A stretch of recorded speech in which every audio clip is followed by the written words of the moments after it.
Briser les stéréotypes dans les médias, ça s'apprend et le lab de Décadré est là pour ça. On voit ça avec Julie tout de suite.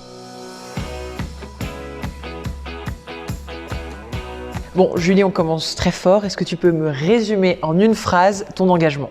Un laboratoire d'idées, donc un lieu d'expérimentation, de formation et de sensibilisation pour les jeunes sur le monde des médias et les questions de discrimination, d'égalité, de représentativité.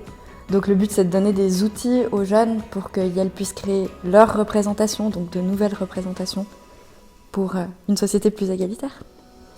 Et pourquoi du coup est-ce que tu as lancé ce projet ? Chez Décadré, on a un institut de recherche et de formation sur l'égalité dans les médias. Donc on traite du traitement médiatique des questions de LGBTQIA+, ou de violences sexistes par exemple. Et du coup, on voulait faire quelque chose pour les jeunes, pour en fait les futurs journalistes, les futurs professionnels des médias.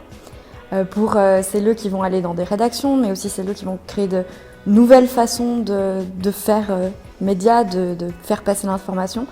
Ou même pour les jeunes qui vont aller dans d'autres milieux, la politique, la culture, les milieux associatifs. Ah, c'est ultra vaste. Ouais. Et toi, qu'est-ce que ça t'a apporté personnellement ?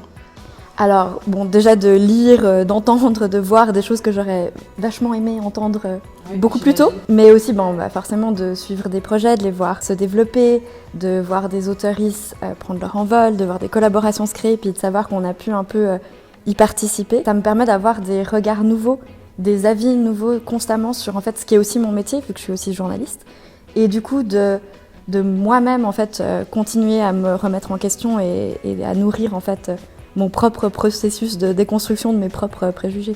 Qui est perpétuel. Ouais. Du coup, pourquoi est-ce que le public devrait voter pour ton projet ?